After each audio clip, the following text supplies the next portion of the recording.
The Manhattan restaurant's crystal chandelier cast fractured light across the white tablecloth. Caleb Rhodes sat perfectly still, watching his reflection multiply in the polished silverware before him.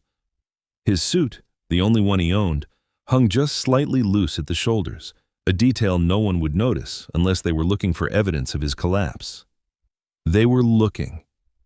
His sister Vanessa leaned back in her chair, wine glass suspended between manicured fingers, her laugh cutting through the ambient restaurant noise like a blade.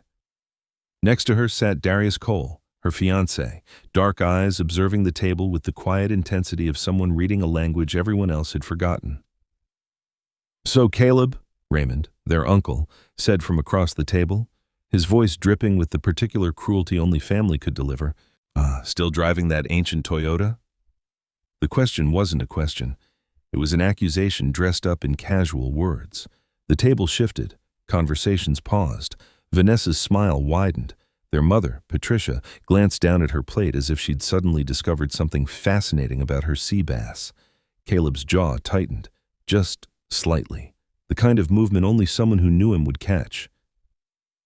His daughter Naomi sat beside him, 7 years old, in a blue dress she'd worn twice before, her small feet swinging beneath the table, still innocent to the weight of what was happening above her head.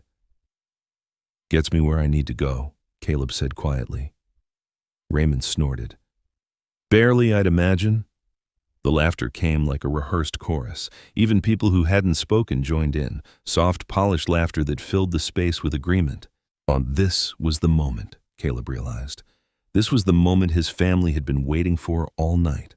The moment to remind him of his place. His sister Vanessa set down her glass with deliberate slowness. "You know, Raymond has a point. When are you going to get serious about your future?" She tilted her head, the way people do when they're asking questions they already know the answers to. "Naomi deserves better, don't you think?" Naomi's swing slowed. Caleb felt the shift in her body before he heard her voice. "Daddy?"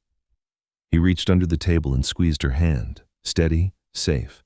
A promise made silently that he would absorb this for her, that he would swallow the words rising in his throat and keep smiling. "I'm doing fine," he said, still quiet. "Fine?" Their mother Patricia finally looked up, and her voice carried the weight of endless disappointment. "Sweetheart, you could have been so much more. You had offers, real offers." The chandelier above them flickered slightly, and in that brief darkness, something shifted in the room. Darius Cole, who had said almost nothing all evening, set down his fork. The sound was small but deliberate. He was watching Caleb now with an intensity that made the air feel thinner. "Hey, I'm really glad you're here. Be honest. Have you eaten today?" "What did you have? Tell me that, your location, and the time. And if you're new, help me prove something wrong." My mother said drill stories would never reach 10,000 subscribers. But stories like this deserve to be heard, so don't leave without subscribing. It feels empty when you come in and leave without saying a word. "Now, let's continue." And Raymond leaned forward, and his next words fell into the restaurant like stones into still water. "Some of us worked hard for success, others just gave up." The table went silent, not the comfortable silence of a pause, the heavy silence that happens when a line has been crossed and everyone knows it. Vanessa's smile froze. Even the waiter, who had been approaching with a bread basket, seemed to sense the shift and veered away. Naomi's hand, the small one in Caleb's grip, trembled. She looked up at him. Her eyes, which held the same dark brown as her mother's had, the mother she'd never known, were suddenly clouded with something no 7-year-old should ever have to understand. "Daddy," she whispered. Her voice was barely audible, but in the quiet that Raymond had created, it sounded like a gunshot. Daddy, are we poor?" The question hung in the air between them like a sentence that had already been written, already been signed, already been delivered.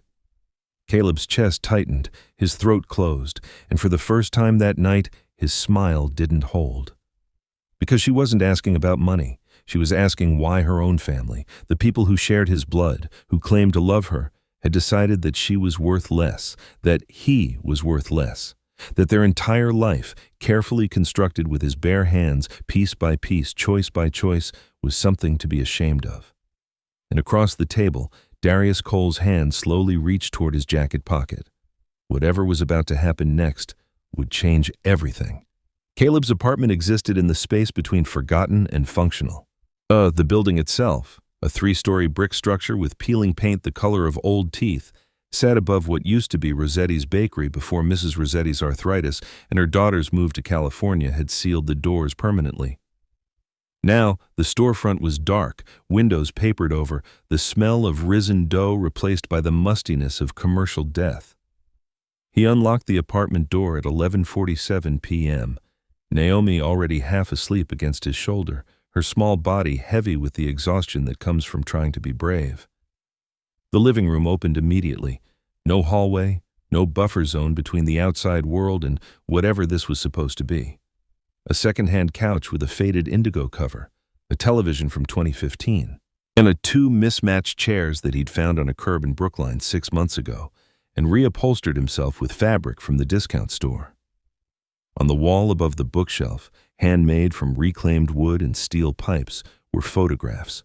Naomi as a newborn, impossibly small. Naomi at 2, covered in birthday cake.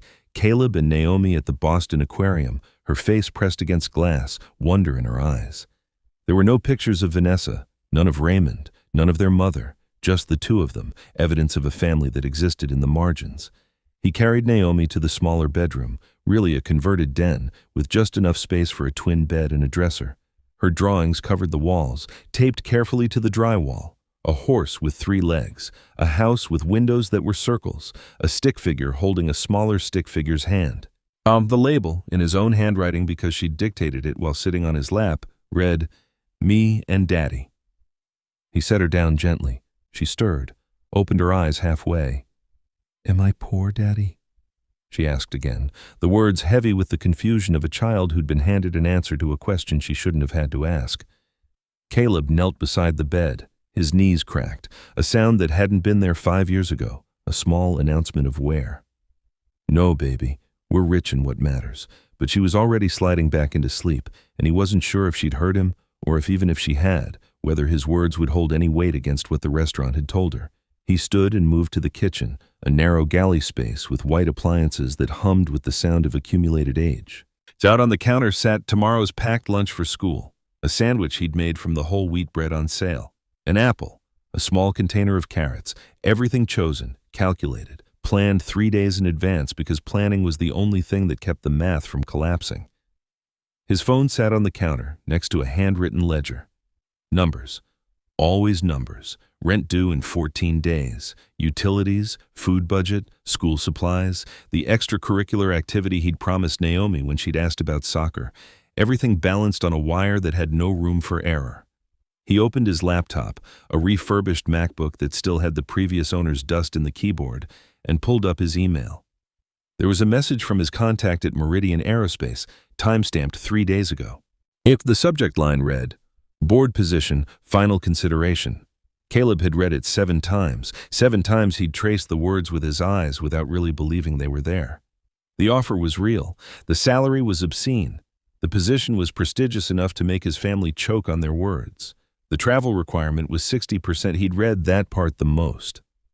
60% meant he wouldn't be here to wake Naomi for school, wouldn't be here to pick her up in the afternoons, wouldn't be here to listen to her talk about who said what on the playground, and whether Tommy Martinez really did pull her hair or if that was just an excuse he used. 60% meant choosing something else over the one choice he'd already made. He closed the laptop. On the shelf above the kitchen sink sat an envelope. No label. Down inside were photographs of a prototype aircraft, sleek, silver, engineered so precisely that it looked almost like it was already flying even while it sat stationary on a runway in Colorado. There was a photo of Caleb, too, younger by 7 years, standing beside it in a flight jacket, holding the patent certificate. He barely recognized himself in that picture. The man there looked confident, permanent, like he belonged to a future that had already been written. He'd designed that aircraft. He'd seen it built from his specifications, watched blueprints become aluminum and titanium and carbon fiber.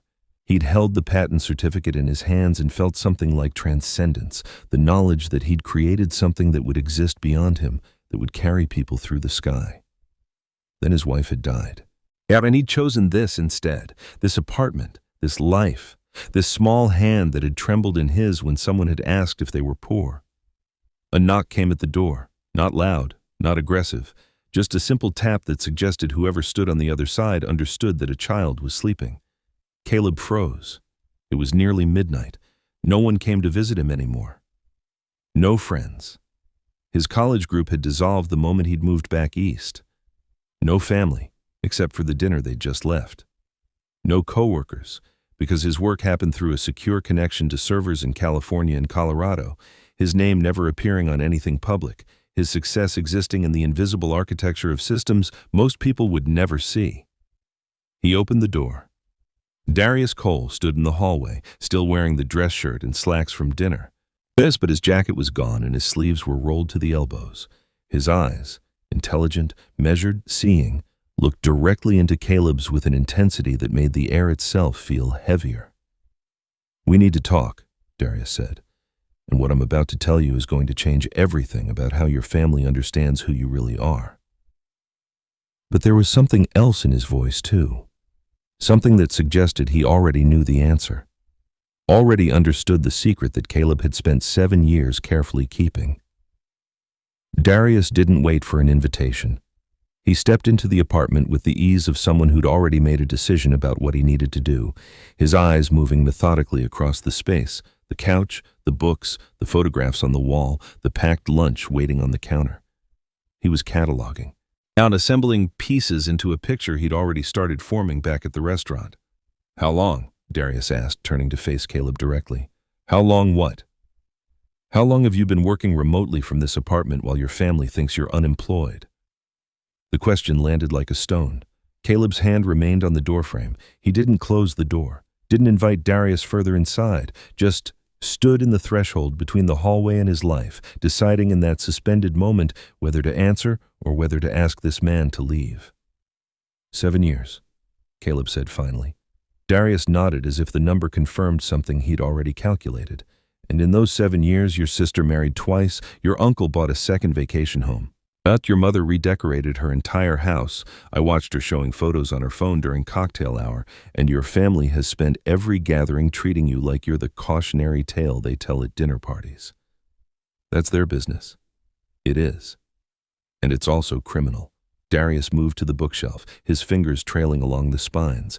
Technical manuals, aerospace engineering texts, patent law guides, a biography of the Wright brothers. "You designed the Meridian 7 prototype." It wasn't a question. Caleb's entire body went still. "I did research after dinner," Darius continued. "I know people in tech. I called someone. They pulled the patent records. They showed me the design schematics. And then they told me about the man who'd engineered it, someone who'd vanished from the industry 7 years ago. But right around the time a patent was filed under a corporate shell that registered to an address in Massachusetts. You can't tell anyone." The words came out faster than Caleb could stop them, raw and urgent, and they revealed everything. The secret, the fear, the architecture of the decision he'd built his entire life around. Darius turned from the bookshelf. "Why would I do that? Why would anyone who understands what you've actually done do anything except stand up for you?" "Because Naomi. Because if people know, if my family knows, they'll try to use it. They'll want access to it. They'll want to be near it, to claim some small piece of it, to tell people they're connected to whatever success comes from it. And I didn't design that aircraft for them. But I designed it because I needed to know that the part of my life before, the part that ended when my wife died, hadn't been completely erased. That something I built still existed, still mattered." Darius listened. Really listened, the way people do when they understand that what they're hearing is the truth stripped down to its most essential components. "And Naomi?" Darius asked. "Does she know?" "She knows her father works. She doesn't know how much. She doesn't know about the patent, the payout, any of it. She knows that we have what we need, and she knows that I'm here, every day, for school pickup, for homework, for the small things that matter more than everything else combined." The clock on the wall, an old thing with a cracked face, ticked audibly in the silence that followed. 1 o'clock in the morning now. Yet the city outside those windows had shifted into that dead zone between night and early morning when even New York felt like it was holding its breath. "The aircraft sold last year," Darius said. It wasn't a question, but Caleb answered anyway. "Defense contractor, 40 million. My share covered a lot of ground." "And you've been living here, in this apartment, above a closed bakery, driving a Toyota. I've been raising my daughter. Darius moved toward the window, looked out at the empty street below. When he turned back, there was something different in his face, a recognition, as if he'd been searching for something specific in Caleb's answers and had finally found it. Your family mocked you tonight, Darius said. They questioned your worth. They made your daughter cry. Now, and you're standing here protecting their dignity by keeping quiet about who you actually are. They're still family. They're also still wrong. Darius reached into his pocket and pulled out his phone. And tomorrow night, when Vanessa calls to apologize, because she will once she understands what she's actually been mocking, you're going to decide whether you want to keep protecting people who've spent years deciding you were beneath them. What are you going to do? Caleb asked. Darius didn't answer immediately. He looked at the photograph on the wall again. Caleb and Naomi at the aquarium, her face full of wonder, his face full of something that looked like redemption. I'm going to tell your family exactly who you are, Darius said quietly. And I'm going to watch them understand, finally, that the man they've been pitying is someone they should have been respecting all along. If you do that, tomorrow night, there's a family dinner at your mother's house, 7 o'clock. You and Naomi are going to be there, and you're going to bring something with you that's going to make every single word they've said to you tonight look like the cruelty it actually is. I'm not putting Naomi through that. You're not, Darius said. You're showing her that the truth matters, that silence in the face of disrespect is a choice, and that sometimes the most powerful thing a person can do is stop choosing it. He moved toward the door, then paused at the threshold. One more thing, he said. Your family doesn't deserve to know about the board position. They don't deserve to know about any of the other offers you've turned down. But they do deserve to understand that the man they've been insulting has been making choices they couldn't comprehend, not because he's stupid, but because he's operating on a completely different level of understanding about what matters. After Darius left, Caleb stood in the center of his apartment, listening to the silence reassert itself. Naomi slept in the next room. The city slept below, and in that suspended moment between the night that had just happened and whatever morning would bring, Caleb realized that the life he'd carefully constructed around silence and protection was about to explode into something irreversible. Tomorrow would change everything. Tomorrow his family would finally see him. But seeing him, he understood, wasn't the same thing as understanding him. And the question that kept him standing in the dark, unable to move, unable to sleep, was whether exposure would bring them closer or push them further away. The apartment felt smaller after Darius left. Caleb moved through it like someone walking through a museum of his own choices, each object suddenly heavier with meaning. The couch where Naomi curled up to watch movies on Friday nights. The kitchen table where he helped her with math homework, explaining fractions through pizza slices and cookies. The bookshelf filled with her school projects and his engineering texts, two lives stacked beside each other, inseparable. He didn't sleep. Instead, he sat in the dark, phone in hand, scrolling through the email from Meridian Aerospace for the 8th time, the 9th time, the 10th, the board position, the salary, the travel. All of it waiting for a yes that would reshape everything. Yet he thought about this man he'd been in California, the one who existed in that photograph with the patent certificate. That Caleb had been hungry, driven, incomplete. This Caleb was complete, but the cost of that completion sat in the next room, breathing softly in her sleep. At 4 a.m, he pulled up the secure connection to the Colorado servers and worked through code that controlled flight systems, algorithms that would keep aircraft stable at 30,000 feet. His fingers moved across the keyboard with the muscle memory of genius, and for those hours before sunrise, he wasn't a single father in a failing apartment building. He was the man who designed something that would carry people safely through the sky. When the sun rose, Naomi was already awake. She stood in the kitchen doorway in her nightgown, pink with faded unicorns, watching him close the laptop. She'd already processed the dinner somehow, the way children do, sorting through the adult words and landing on a simple question that cut through everything else. "Are they mad at you?" she asked. "No, baby." "Then why were they mean?" Caleb didn't have an answer that would satisfy her, so he told her the truth instead. Sometimes people are mean because they don't understand something, and when people don't understand things, they get scared. And when they get scared, They say things they shouldn't. She accepted this with the seriousness of a child who'd learned that the world was more complicated than she'd previously understood. She climbed into his lap while he was still sitting at the kitchen table, her small body fitting into the space between his arms. "I understand you," she said. "You're the best daddy." And there it was, the thing that had kept him anchored for 7 years, the reason he'd walked away from everything else, this moment, this belief, this uncomplicated love that asked nothing except that he show up. At 6:30 that morning, his mother called. Patricia's voice came through the phone with a particular texture of concern that meant she'd spent the night rehearsing this conversation. "Caleb, I wanted to apologize for how dinner went last night. Raymond was out of line. I know," he said. "You know?" "I know he was out of line. I know it was cruel. I know Naomi heard it and understood that her family doesn't respect her father. I know all of that." His mother breathed on the other end of the line. Yet, and in that breath was the sound of her trying to find the right words to repair something she didn't fully understand, was broken. "There's going to be a family dinner tonight," Patricia said finally. "At the house, 7 o'clock. We'd like you and Naomi to come. We want to make things right." Caleb looked at his daughter, still in his lap, still believing in him completely. "We'll be there," he said.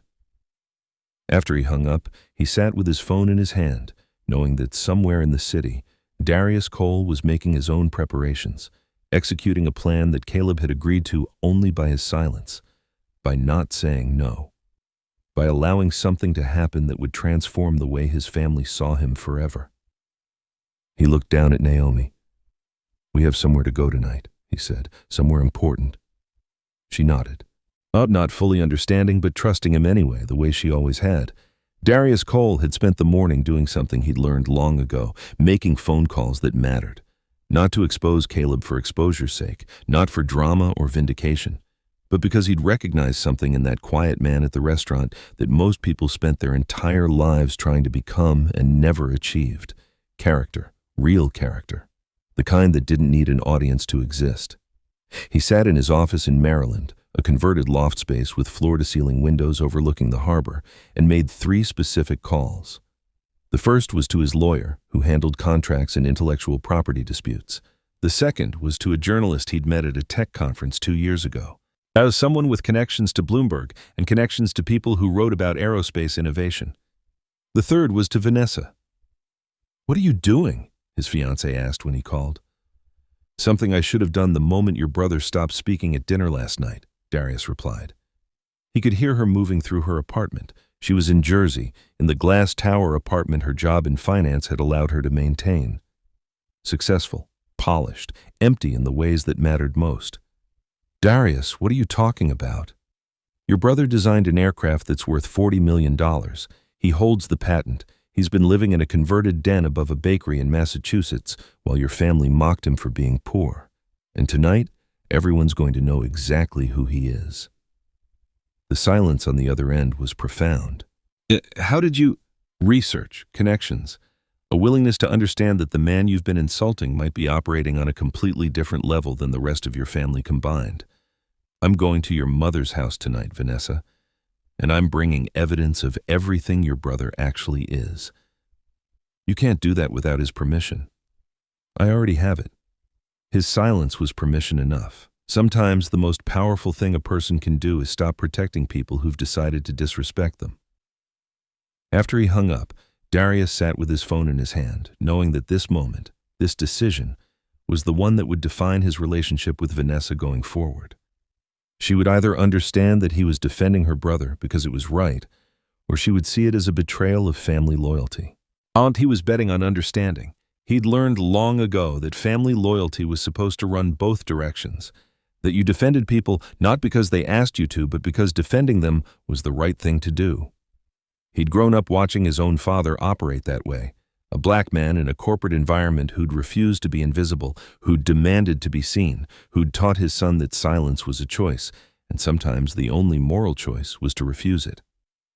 At his desk, Darius opened the file he'd compiled. Photographs of the prototype aircraft, patent records, financial documents showing the transaction, and photographs of Caleb, one from the restaurant last night, taken by a journalist friend who'd been dining nearby, showing his face as his daughter had asked if they were poor. The look on his face in that photograph was something that needed to be seen, something that needed to be understood. It was the look of a man bearing something alone, of a man who'd made a choice so complete that it had almost erased the man he used to be. At 5 o'clock, his phone buzzed. A text from Caleb. "Thank you for doing this. Whatever happens, thank you." Darius typed back, "The truth doesn't need thanks. It just needs to be told." He dressed carefully, not to intimidate, not to impress, just to make sure that when he walked into Patricia Rhodes's house tonight, when he stood in front of that family, he would carry himself with the certainty of someone who'd done the research, who'd checked the facts, who knew exactly what he was about to say and why it mattered. In the mirror, he saw his father's face, not literally, but in the set of his jaw, the steadiness in his eyes. His father had taught him that courage wasn't the absence of doubt. It was the decision to act despite doubt, to do the right thing even when it was uncomfortable, to stand up for people who were standing in silence. At 6 o'clock, he got in his car to drive north. He didn't know how Caleb's family would react. He didn't know if Vanessa would forgive him or if their engagement would survive the night. He didn't know if Patricia Rhodes would understand that her son's silence had never been weakness, but rather the strongest thing she'd ever witnessed. What he did know was this: some truths needed to be told, and some people needed to be defended, and sometimes the act of defense required someone from the outside to see clearly what family members had become too comfortable ignoring. Also, by the time he pulled into the driveway of the Rhodes family home, a sprawling colonial on 3 acres of Connecticut land, the sun was beginning to set. Everything was about to change. The Rhodes family home had been built in 1987 by someone with money and the conviction that more rooms meant more happiness. The entry foyer alone was larger than Caleb's entire apartment: crystal chandelier, marble floors, a staircase that curved upward like something from a boutique hotel. Caleb stood in that foyer with Naomi's hand in his, watching his mother descend the stairs at exactly 7 o'clock. Patricia Rhodes had dressed carefully: a silk blouse, tailored pants, earrings that cost more than his first month's rent. She was performing hospitality, performing family, performing the idea of reconciliation. "Caleb," she said, embracing him with the careful precision of someone who wasn't sure how close to stand. "We're so glad you came. And Naomi, sweetheart, you look beautiful." Naomi, sensing the awkwardness in her grandmother's tone, pressed closer to her father. In the living room, the rest of the family was already assembled. Vanessa stood near the fireplace, her expression unreadable. Raymond occupied one of the leather chairs, a drink in hand. Their father, Thomas, sat quietly reading the financial section of the Times. He'd never been good with emotional confrontation, preferring instead the clean clarity of numbers. Uncle Marcus and his wife Jennifer were there, along with Aunt Gloria, Caleb's father's sister, who'd always been the kindest member of the family, and whose kindness somehow made the cruelty of the others feel sharper. Dinner will be ready soon," Patricia announced, but her voice had a question underneath it, as if she could sense that something was happening that she didn't yet understand. The doorbell rang at 7:05. Everyone turned. Family dinners were closed events. No one outside the inner circle came to these things. Patricia's face showed confusion as she moved toward the door. When she opened it, Darius Cole stood in the entry, but he wasn't alone. Beside him was a woman in her 50s, someone with an official-looking identification badge hanging from her neck and a camera hanging from a strap across her chest. "I'm sorry to arrive uninvited," Darius said, his voice steady, calm, carrying the weight of someone who'd made a decision and would see it through to completion. But I'm bringing someone who needs to hear the story that's been hidden in this family for 7 years. This is Margaret Chen. She's a journalist with Bloomberg. She's here because the man in this room has done something remarkable, and it's time your family understood what he's actually accomplished." The room went silent. Raymond's drink paused halfway to his mouth. Vanessa's face went pale. Their mother's hand remained on the doorframe as if it was the only thing keeping her upright. "What is the meaning of this?" Thomas lowered his newspaper.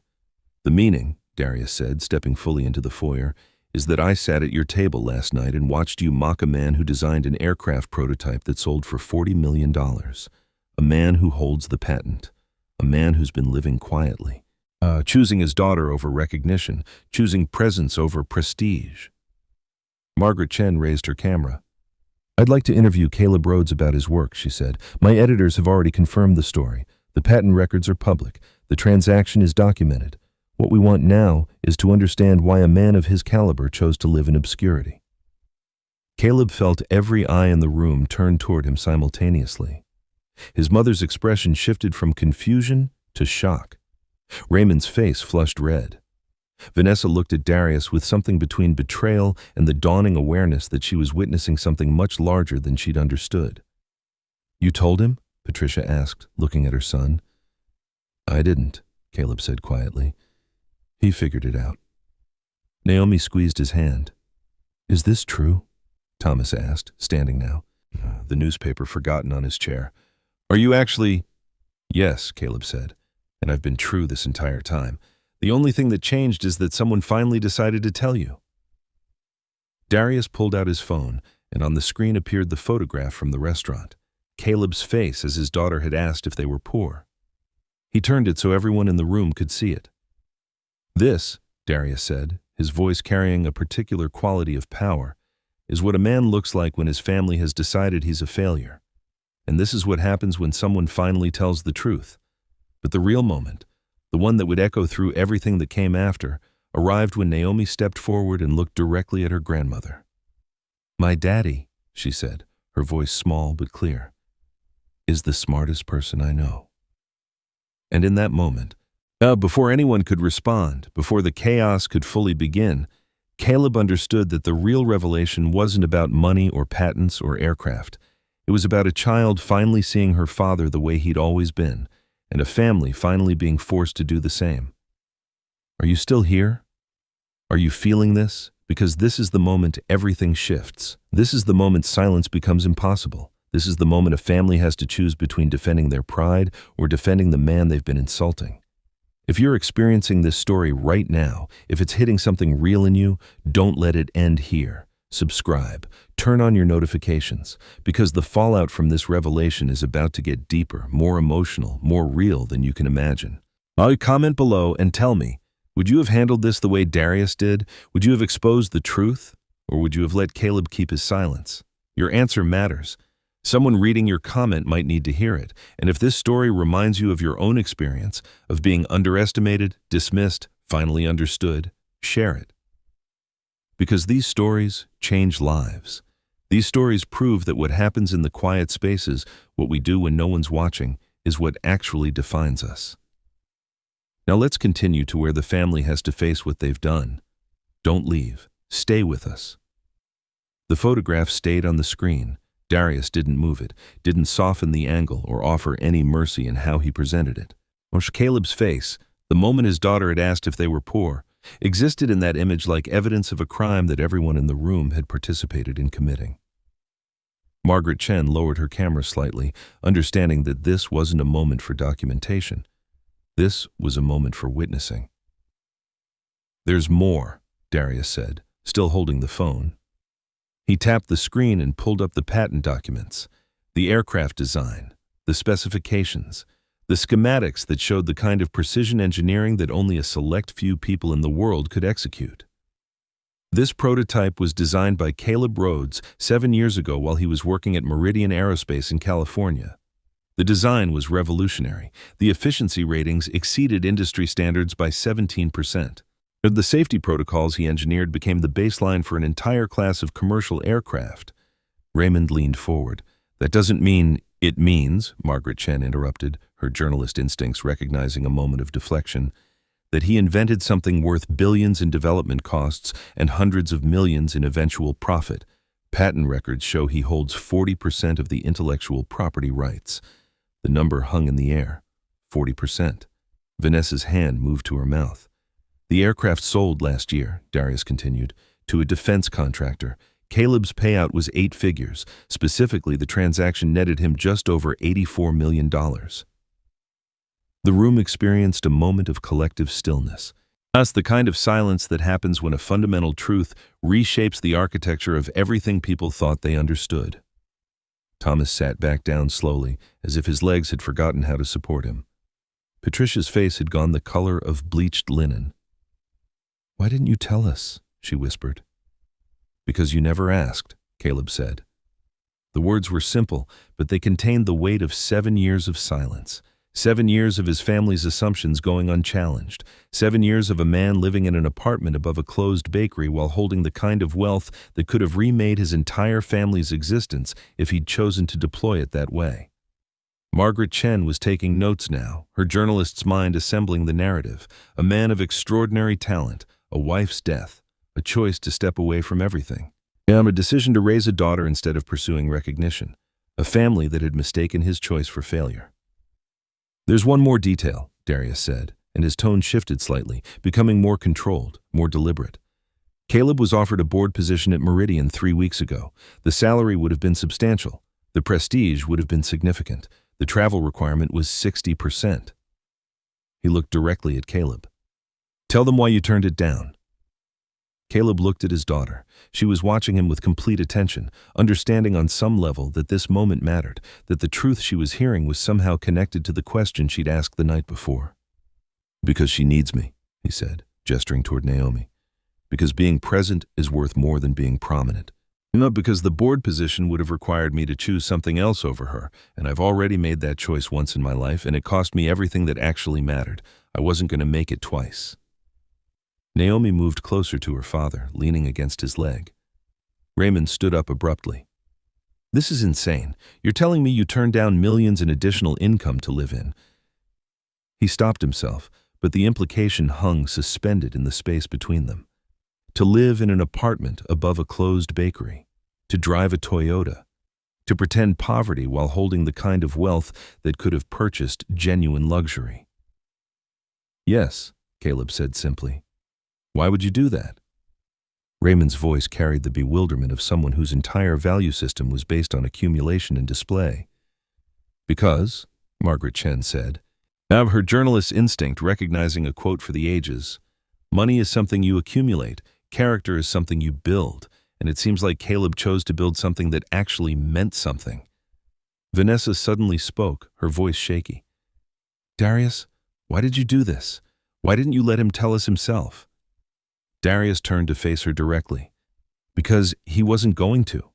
Because he spent 7 years protecting your family's dignity by staying silent about your cruelty. Because someone had to stand up and say that the man you've been mocking is someone you should have been respecting all along. And because sometimes, Vanessa, the most loving thing we can do for family is to force them to see clearly what they've been ignoring." His words carried a particular weight, because they were spoken by someone who'd decided that defending Caleb's honor was more important than maintaining the comfort of silence. Aunt Gloria, who had remained quiet until this moment, stood up and moved toward Caleb. She embraced him, and when she pulled back, there were tears on her face.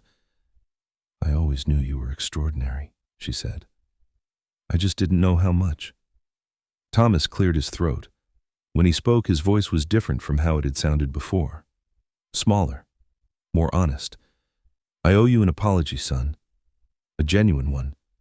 Not for what happened at the restaurant, for everything before it, for not asking, for not paying attention, and for letting assumptions fill the space where actual knowledge should have existed." Margaret Chen was still taking notes, her camera periodically rising and falling as she documented this moment of family reckoning. Patricia moved toward Caleb, but something in his posture, not hostile, just guarded, stopped her from getting too close. "What do you want us to do?" she asked. Caleb looked at his daughter. He looked at his family. He looked at this moment that had been forced into existence not by his choice, but by Darius's decision to reject the architecture of silence. "I want you to understand," he said, "that the man you've been insulting never needed your validation. He made a choice, and he lives with the consequences of that choice every single day. But those consequences aren't poverty. They're purpose.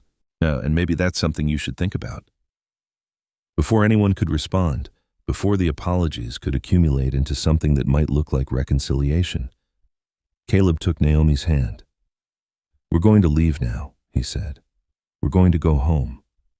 We're going to have dinner at our kitchen table.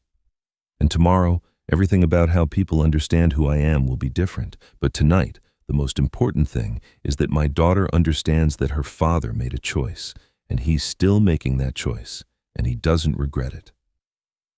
He looked at Darius.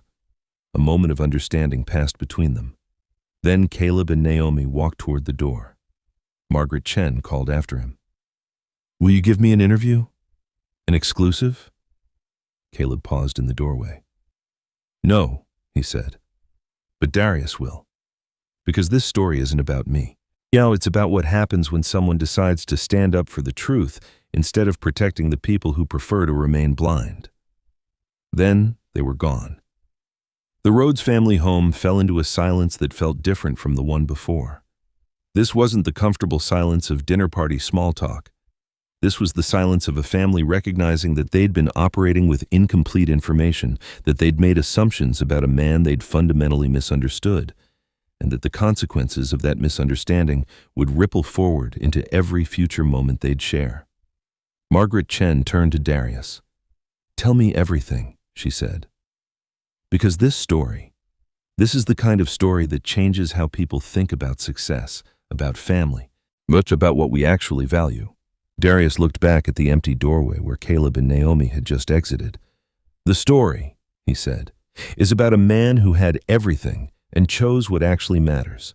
The story is about what happened when someone finally made sure his family understood that choice."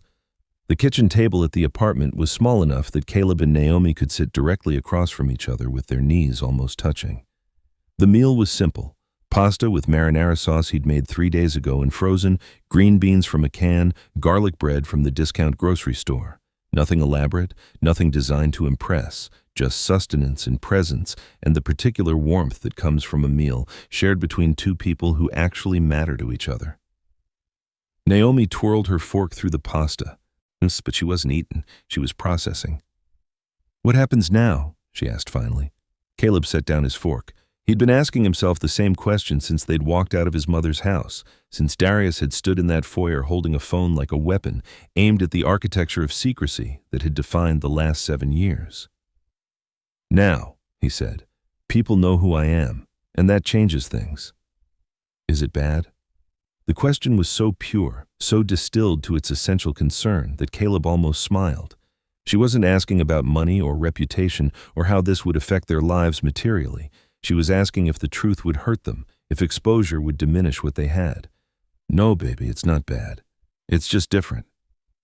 His phone had been buzzing since they'd left Connecticut, messages from his mother, from Vanessa, from people he hadn't spoken to in years who were suddenly reaching out, their curiosity activated by Margaret Chen's initial reports on her social media, a teaser about a story coming to Bloomberg about an aerospace engineer who'd chosen family over fortune.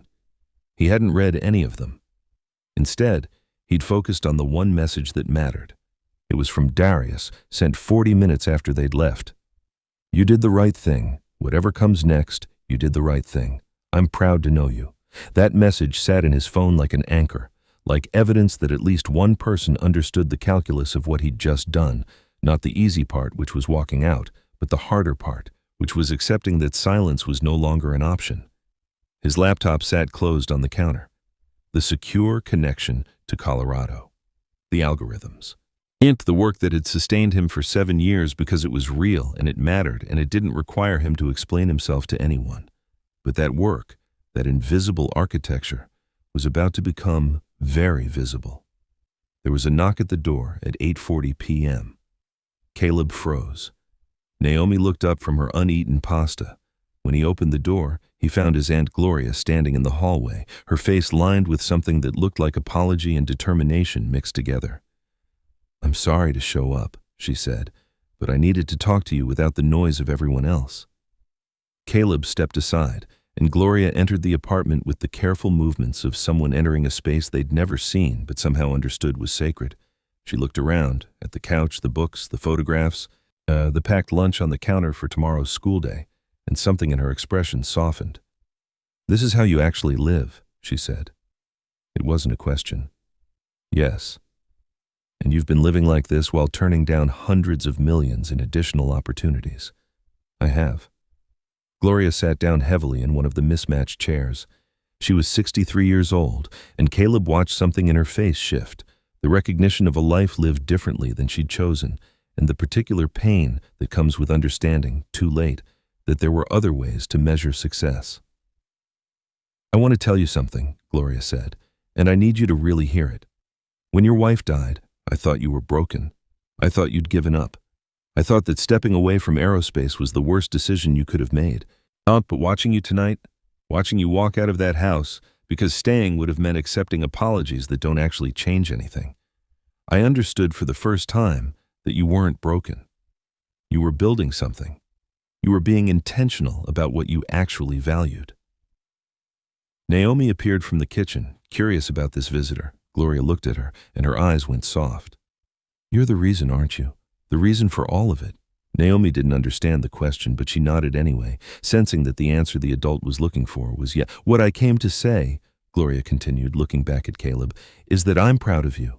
And I'm sorry it took a journalist and a man I just met for me to understand what you've actually been doing with your life. That's on me. That's on all of us for not asking. Yet for not paying attention, for letting Raymond and Patricia and Thomas fill the space with their own judgments instead of actually knowing you." Caleb sat down across from her. "You came all the way up here to tell me that?" "I came up here," Gloria said, "because tomorrow morning Bloomberg is going to release their story. And by lunchtime, your phone is going to start ringing with offers and requests and people who suddenly want to know you because they think you're valuable. And I wanted to tell you, before that noise starts, that you've always been valuable, not because of what you designed, but because of who you chose to be." She stood up to leave, but before she did, she hugged Caleb. But as the hug was long and genuine and carried with it the particular weight of family reconciliation that happens when someone finally admits they were wrong. After Gloria left, Caleb stood in the apartment with Naomi and felt something settle inside him. The secret was out. The silence was broken. And what came next would be shaped not by his family's understanding but by his own clarity about what actually mattered. At 9:15 p.m., his phone rang. Meridian Aerospace, the CEO, a woman named Patricia Okonkwo, no relation to his family, no connection to the life he'd built in Massachusetts, spoke with the particular urgency of someone who'd just read the Bloomberg teaser and understood that the man they'd been trying to recruit for months had just become impossibly more valuable.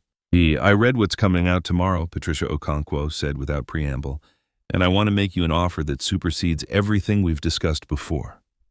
We want you on the board. We want you leading a division. We want to build our entire next generation initiative around your vision, and we're willing to do it with zero travel requirements, entirely remote. We'll work around your schedule, your constraints, everything." Caleb listened to the offer, listened to the numbers, listened to the promise of a future where he could be both valued professionally and present personally. "I need to think about it," he said. "Take your time," Patricia Okonkwo replied. "But know that we understand what you've already sacrificed. We're not going to ask you to sacrifice anything else." After he hung up, and Caleb realized that the world had fundamentally changed in the space of 6 hours.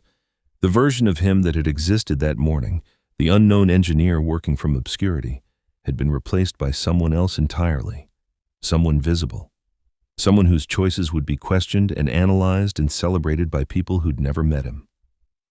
Naomi was asleep on the couch by 10 o'clock. Caleb carried her to her room and tucked her under the covers, watching her small face in the dark, understanding that tomorrow would bring changes that he couldn't fully protect her from, but that the most important thing he could do was remain exactly as he'd been, present, intentional, choosing her above everything else. At midnight, the Bloomberg story went live. The headline read, "Aerospace engineer who turned down $300 million chose his daughter instead." Here's why that matters. The article was comprehensive and fair. It detailed his work. It explained his choices. It included quotes from Darius about why he'd decided to expose the truth. It included photographs of Caleb and Naomi at the aquarium. It made him visible to the world. By morning, he'd received 47 messages, offers, congratulations, people who suddenly wanted to be his friend, journalists requesting interviews, tech podcasts begging for airtime, the machinery of public interest, once activated, rolling forward with the inevitability of something that couldn't be stopped. Caleb read none of them. Instead, he made Naomi's lunch for school. He helped her get dressed. He walked her to the bus stop like he did every morning. and when she hugged him goodbye before boarding, she whispered, "You're still my daddy, right? But even though everyone knows about you now?" He held her close. "I'm still your daddy," he said. "That part never changes. That part is the only thing that's actually real." The city at night transformed into something different when you were walking through it with the weight of revelation still settling on your shoulders.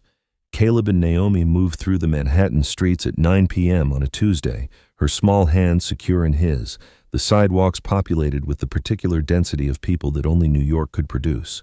Tourists and professionals and artists and service workers all occupying the same space with the mutual agreement to ignore each other. They hadn't planned this walk.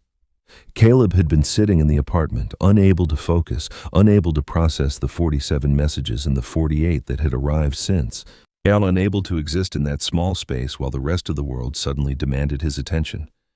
So he'd woken Naomi, gently, carefully, and asked if she wanted to see the city lights. She'd said yes without hesitation. Now they walked down Fifth Avenue, and Caleb was aware of his own visibility in a way he'd never been before. The Bloomberg article had included his photograph. The story was circulating through tech circles, through aerospace forums, through the particular networks where people who understood engineering and innovation actually paid attention. If someone recognized him, if someone stopped him, the architecture of his invisible life would collapse entirely. But no one stopped him. They passed storefronts glowing with merchandise. They passed a restaurant where couples leaned across tables toward each other. They passed a man playing saxophone on the corner, the notes floating upward into the cold air with a particular loneliness that seemed to match something in the night itself. "Daddy," Naomi said, tugging on his hand, "are you happy?" The question stopped him mid-stride.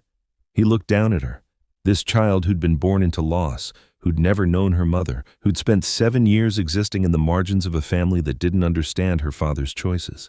She was asking the simplest question and the most complicated one simultaneously. "Yes," he said finally. "I'm happy. Are you?" She nodded, but her eyes stayed on the people passing by, on the lights reflected in storefront windows, on the complexity of the city around them. "Even though everyone knows about you now?" she asked. "Especially because of that," Caleb said. "Because now, if people judge me, at least they'll be judging the real version of me, not the version they imagined." They walked in silence for a while, the rhythm of their footsteps synchronizing with the rhythm of the city. Caleb thought about Darius standing in his mother's foyer, holding a phone like a revelation. He thought about Vanessa's face shifting from confusion to the dawning awareness that she'd been wrong. He thought about his father finally standing up and admitting that he owed an apology, not for one dinner, but for years of assumptions. And he thought about how none of that mattered as much as the small hand in his and the child asking if he was happy. They stopped at a corner where the Hudson River was visible in the distance, and the water reflecting the light from the city like it was holding all of that glow and refusing to give it back. A couple stood nearby, taking photographs of each other.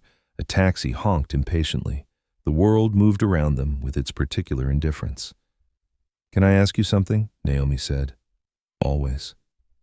"Why did you not tell Grandma and Grandpa about the airplane? Why did you keep it secret?" Caleb knelt down so he was at her eye level.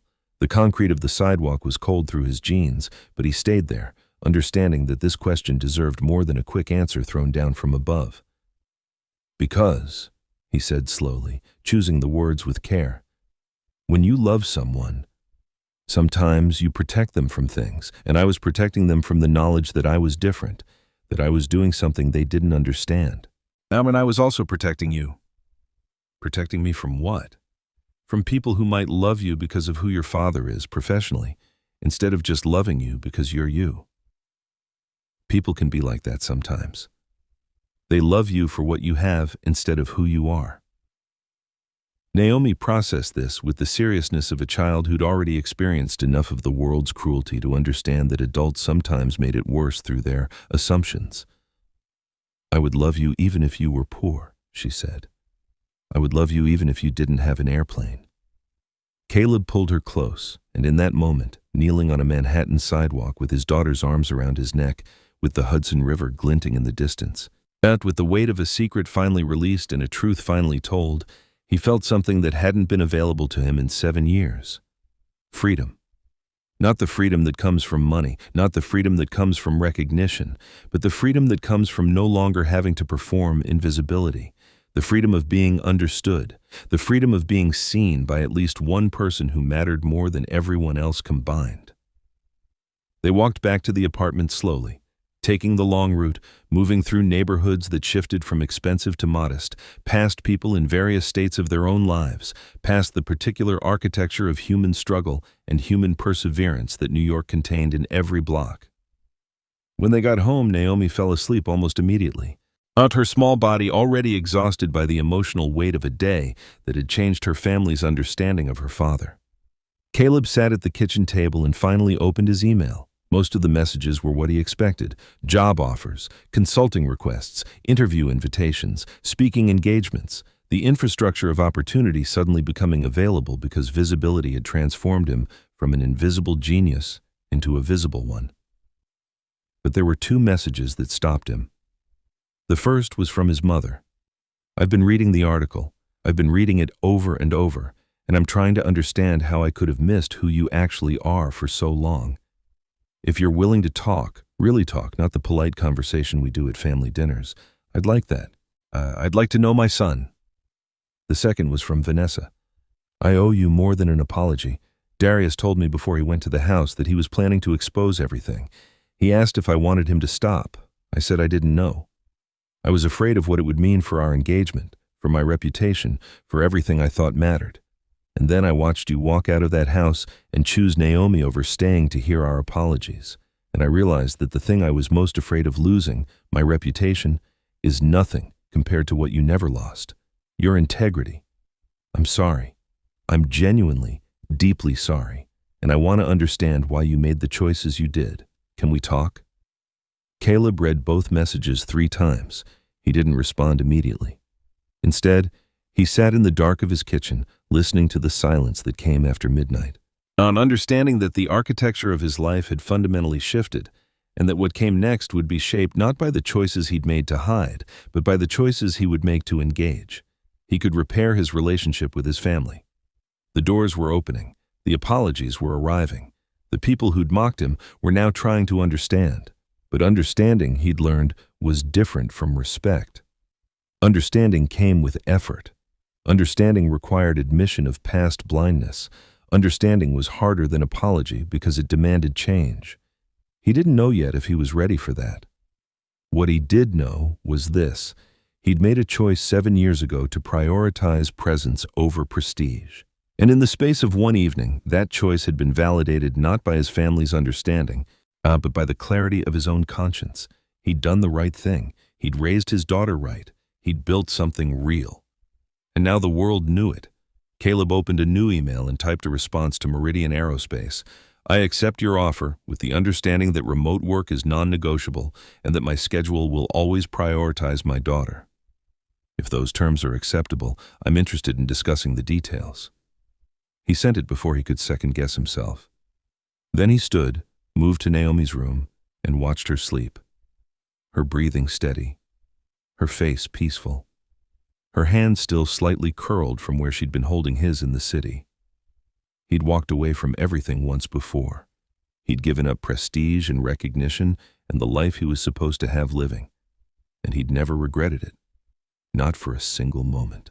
Yeah, the difference now was that the world finally understood why. 6 months later, the article about Caleb Rhodes had been shared 17 million times. It had been translated into 14 languages. It had inspired a documentary that was in post-production for Netflix. His story had become the story, the one that people referenced when they talked about success, about family, about what actually mattered, and he'd mostly ignored all of it. Instead, Caleb had invested himself in the work that Meridian Aerospace had structured around him, design work that required his attention, that challenged his mind, that existed in the space between innovation and responsibility. He worked from the apartment, with high-speed internet that he'd upgraded specifically for the demands of his position. He worked in the early mornings before Naomi woke, and in the evenings after she was asleep, maintaining the same careful boundary he'd established 7 years ago. Work was important, but it would never come before her. The apartment had changed slightly, not dramatically. No fancy furniture or renovations, just small improvements, better mattress, new bookshelf. The walls were still the same, but the feeling of the space had shifted from survival to sustainability. They were no longer counting pennies, they were living with intention. Naomi was 8 now, and she understood more about what her father actually did, though the specifics of aerospace engineering still existed in her mind as something abstract and magical. Daddy's work, Daddy's genius, Daddy's choice to stay home and be with her despite the fact that other people wanted him to be somewhere else. On a Thursday morning in June, they sat together in the kitchen. Naomi was eating cereal. Caleb was drinking coffee and checking his messages before the workday started. There was an email from Patricia Okonkwo at Meridian. The prototype passed all safety protocols. We're moving to production. This wouldn't have been possible without you. Thank you. There was an email from Margaret Chen, the journalist. I'm writing a follow-up piece. 6 months in, how has the exposure changed your life? Would you be willing to do an interview? There was an email from Vanessa.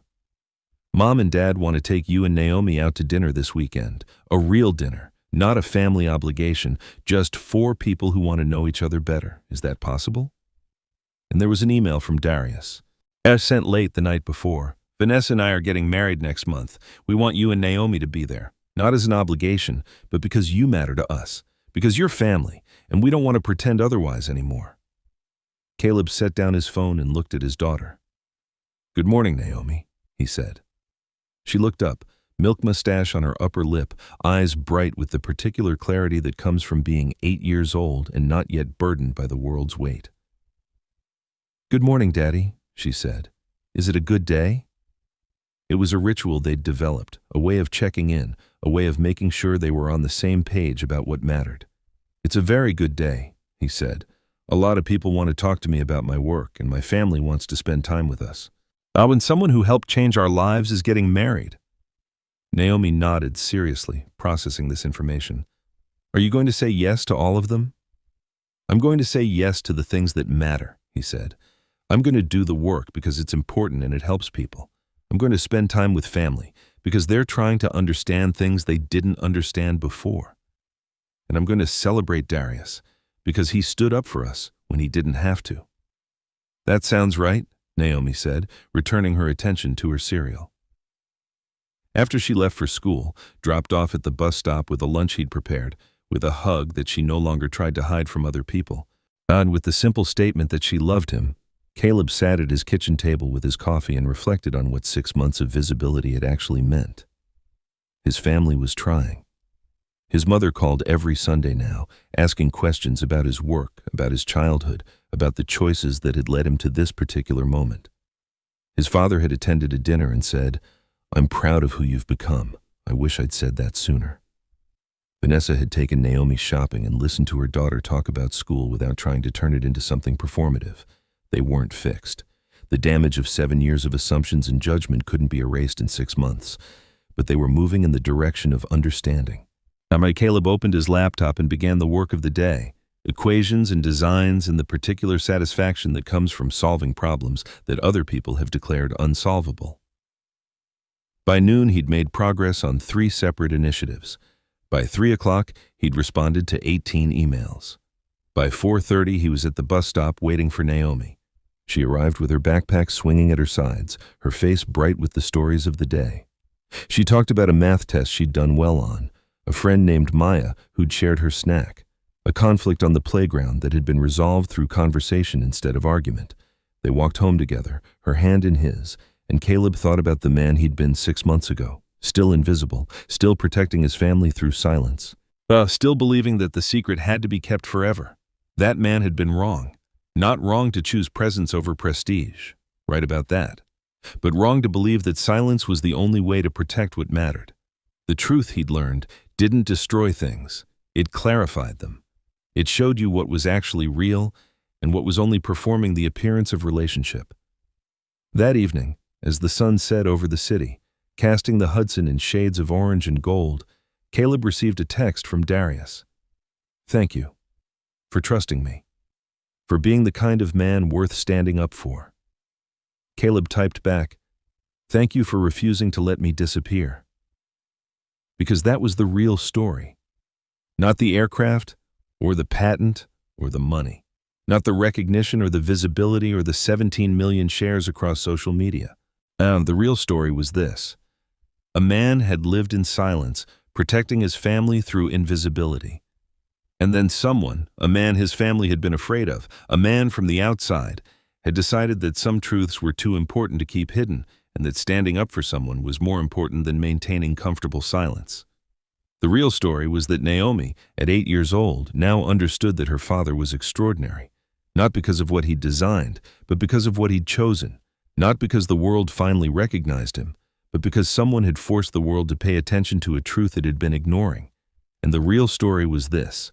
When you stop protecting people through your silence, when you stop hiding who you actually are, something extraordinary happens. The people who matter finally get to see you. And the people who don't matter, who were only in your life because of assumptions and habit and the weight of family obligation, have to choose whether they want to actually know you or whether they want to keep pretending.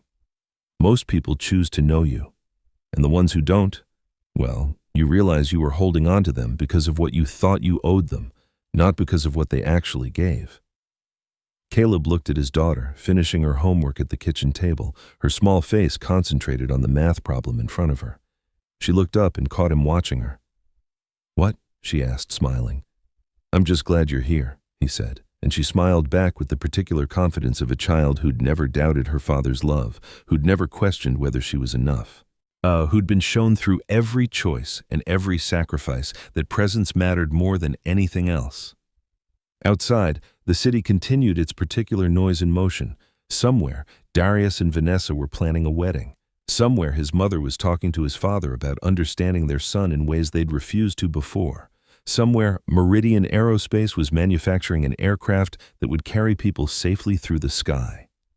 And here, in this small apartment above a closed bakery, a single father and his daughter sat together as the evening light faded, secure in the knowledge that what they had, what they'd chosen, what they'd built, what they'd protected, was worth more than all the recognition in the world. The secret was out, and the truth, it turned out, had set them free.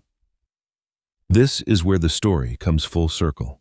This is where we understand that the real wealth wasn't the money. The real success wasn't the recognition. The real victory was a child who grew up knowing she was loved more than anything else in the world. If you've made it this far, if you've watched this entire story unfold from humiliation to exposure to acceptance, you understand something that most people spend their entire lives trying to learn. You understand that the quiet choices matter, that presence is worth more than prestige, that the best thing you can do for the people you love is to show up every single day with intention, with sacrifice, with the absolute refusal to let success be defined by anything other than the people you love, understanding that you chose them. If this story hit you, if you felt something shift in your chest at some point during these 10 chapters, if you're thinking right now about the people in your life who've been quietly sacrificing for you, or the people you've been quietly sacrificing for, do this. Subscribe right now. Turn on notifications, because there are more stories like this coming. Stories of real people making real choices. Stories that remind us what actually matters. Stories that change how we think about success and family and what we owe to each other. Comment below. Tell me your story. Tell me about a time you were underestimated and then proved everyone wrong. Tell me about someone in your life who made a quiet sacrifice that nobody acknowledged.